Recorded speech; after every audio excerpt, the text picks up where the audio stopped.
Hello, in this short video I'm going to show you how you can use Clio to create a virtual tour for a museum or historic site. The virtual tours will work from any location, and they also use GPS to make it really cool for those who are actually at the site of a museum or historic complex.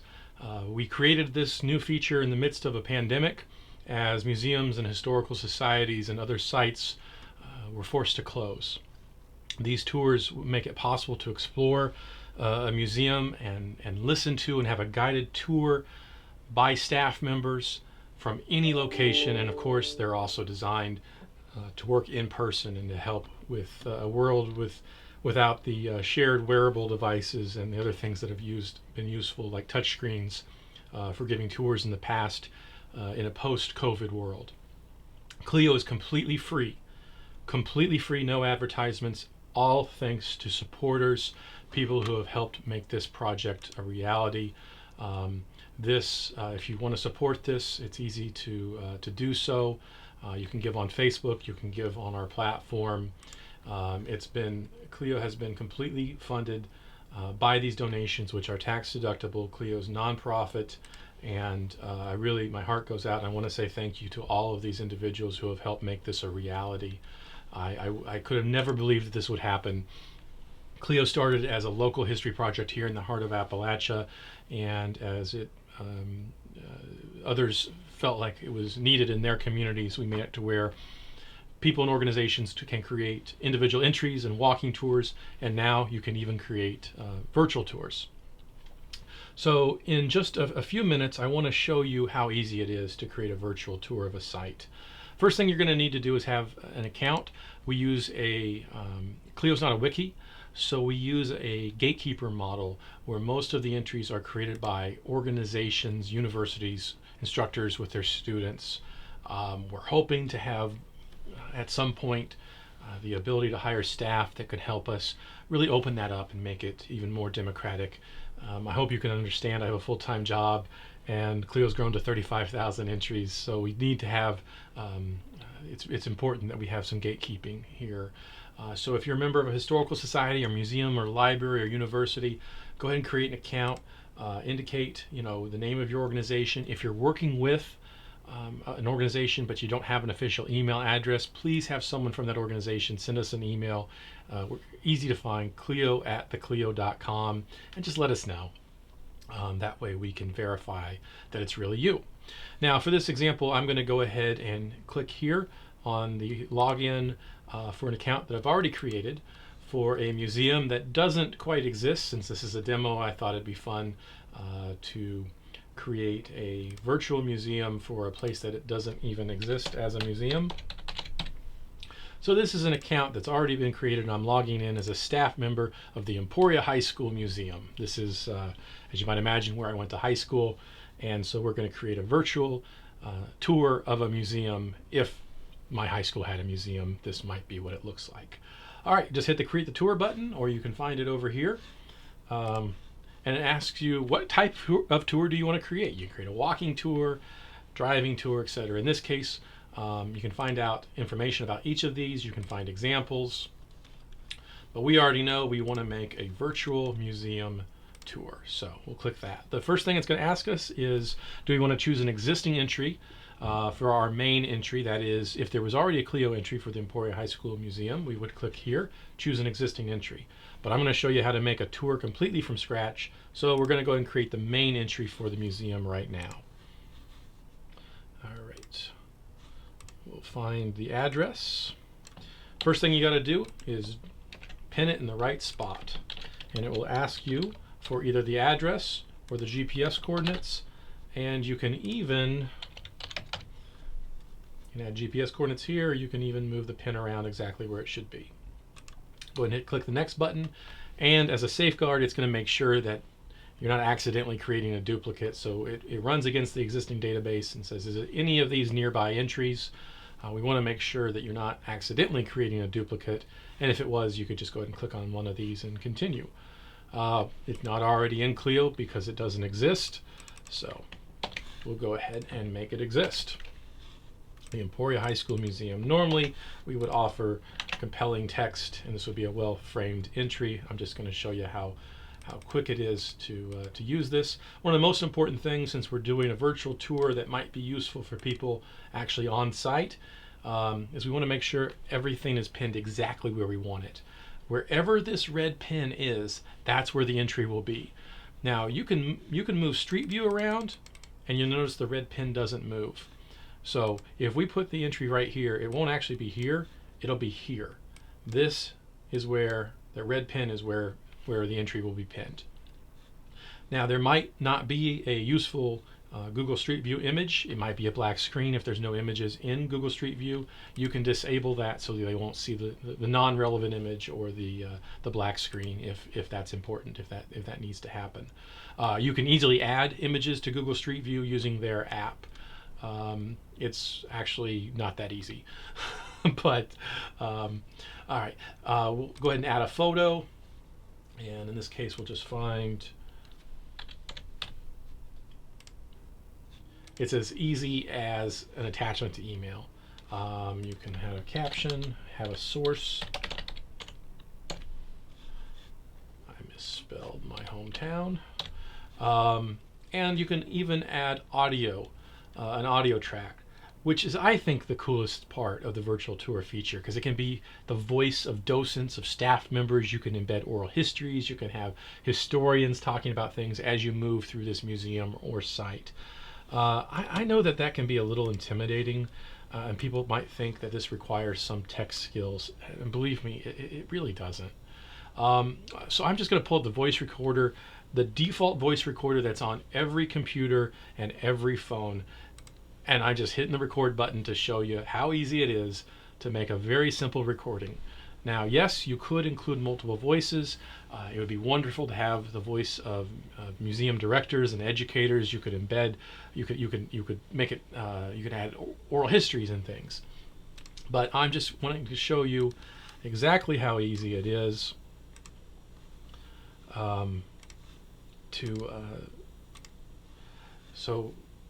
once we have something, once it already exists on your computer, just click that button to upload the file, and you can either find it in your hard drive or just drag it over and give it a caption, and you can test it.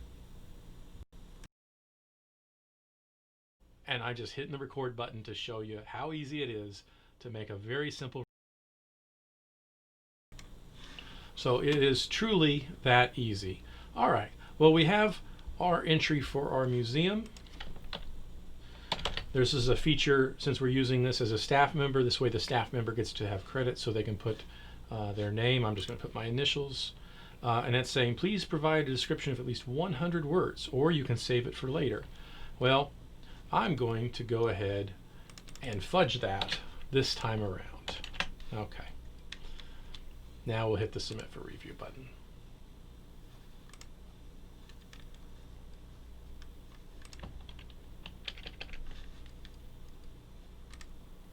All right. So obviously you'd want to spend a lot more time on this than that, but I'm hopefully just showing you a very quick demo for how easy this can truly be. All right, so now we're going to create the first stop on our tour. We've got one entry for the main museum, and this will be stop 1 on our tour. And we're going to want to be real careful and make sure we put it exactly where we want. Our entrance was here, so let's go ahead and imagine it's right there. Let's disable that Google Street View image. And stop 1 is going to be the one-room schoolhouse exhibit, which talks about the early history of the great anti-slavery man Preston Plum and how he created a one-room school. I'm making all of this up, although Preston Plum definitely was a real historical character. So again, you'd want to spend a lot more time than this. Images and other kinds of things. But I'm just trying to be as fast as possible. Now the map will start to generate here once we have more than 2 data points. Right now we just have 1 entry for the museum and 1 stop for our tour. So let's go ahead and add 1 more. Same general location.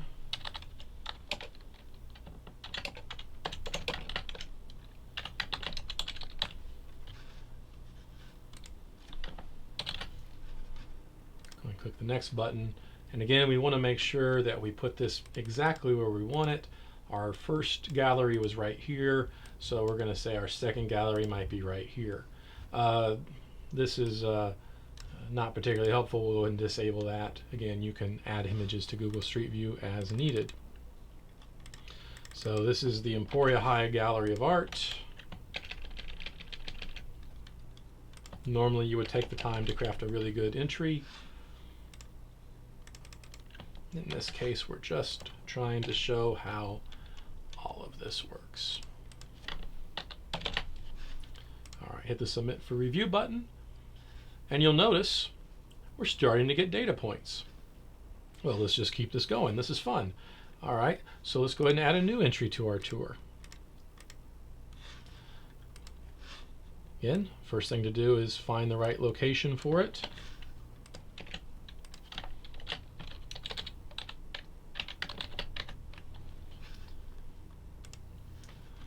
And we want to be hyper accurate with where we drop the pin for our virtual museum tour. Stop 1 was here, stop 2 was there. We'll have stop 3 right here. We'll disable that. And we'll create our third stop. In this case, the Hall of Science and Innovation, because Emporia was the site of a Cold War lab that is credited with creating squeezed cheese. I just made this up, obviously. None of it's true, but now we have our third stop on our tour, and look, we're generating a nice map. All right, I'm just going to create one more.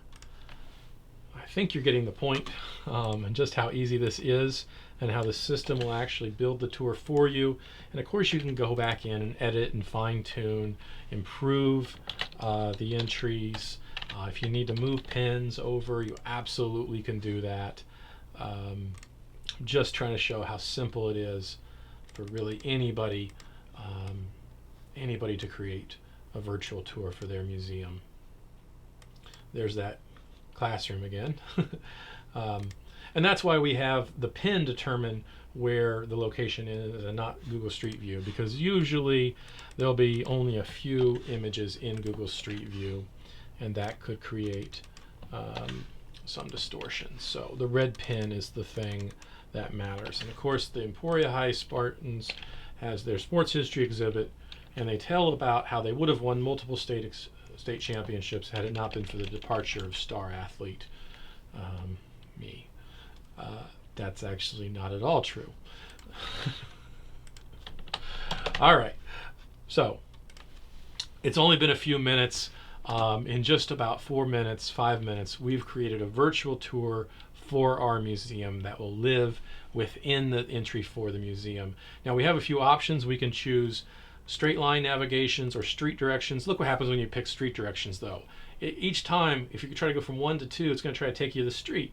Because of course, if you put street directions, it's going to try to do that. So you have the option of no lines. I kind of like, for most museum tours, this straight lines, a nice clear look. You'll also notice, and normally you would see images and more information if we took the time to make really good entries. You'll notice that we set all of these as contributing entries by default. And you can learn a little bit about the difference between a standalone entry and a contributing entry. But for this, we really are going to want everything to be a contributing entry so that the pins all show up within the tour for our museum and not outside of it. It will mean that there won't be a cluster of pins all on top of each other that might keep people from finding the main entry for our museum. So in most cases, when you're doing a museum or a site tour, you're going to want to have entries set up as contributing entries. That means they only show up within the tour you create, and they're not going to be all on top of each other. However, there might be times when you'd be creating a virtual tour for a site, and that tour includes some things that are definitely standalone entries that people might want to just go see that monument or that site in and of itself. In that case, all you do is click on standalone and contributing entry, and that entry will show up on the main Clio map, and it will also show up within your tour. But for the most part, you're going to want to click contributing entries when you're creating a virtual tour. Otherwise, you're just going to have a bunch of pins on top of each other. Or at least that will be kind of how it looks. So we now have a tour for the Emporia High School Museum. Let's go ahead and search Clio for Emporia, Kansas. And it would show up both as an individual entry, which we don't see it because we're here. Let's search right over here where Walmart is. And now Emporia High School Museum. It's showing up as a draft because it hasn't been approved yet by the director of the organization. Remember, I used this as a staff member. But you can see it now, pending their review. They can make it better, and includes a virtual tour as well as an individual entry. And you can listen to the audio, you can hear text-to-speech audio, and if you want to, you can take the tour of the virtual museum right here. Click the start button, and it's going to move from, first it's going to give us directions from where we're at, but as we take the tour, it's going to show us go from this point to this point, so it can be used from any location, and you can enjoy the tour. Now that was a very, very quick video. Obviously not one of the best tours we have.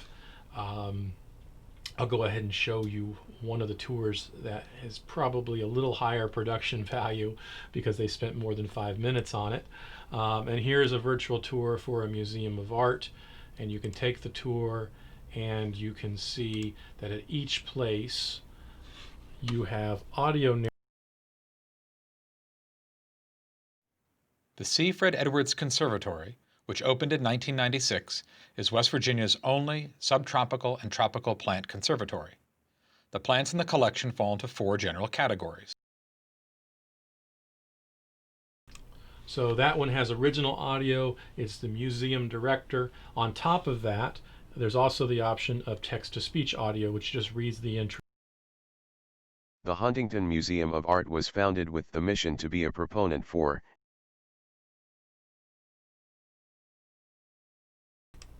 So obviously that one gives you kind of the robot voice tour, but you can see this example. You got 360-degree images of galleries, you have audio, you have images, you have backstory, you have links to more information. I've used this since we are in the midst of a pandemic, and this particular museum, which is close to my house, is closed. I loaded up the kids in the car, and we actually drove kind of in a circle around the museum and pretended like we could go inside and see the virtual tour while we listened to the story of how each one of these galleries was created. And you could hear sort of the passion of people. It was, in many ways, I've been to this museum a bunch of times, but in many ways this was one of the better tours I've had because I felt like I was learning a lot, and I learned about each of the collections. So that is obviously just a quick introduction to what you can create in Clio. Again, thank you for everyone who supported this platform and made it possible for us to build something where any museum and historic site can create a virtual tour that works from any location as well as on site. Thank you so much.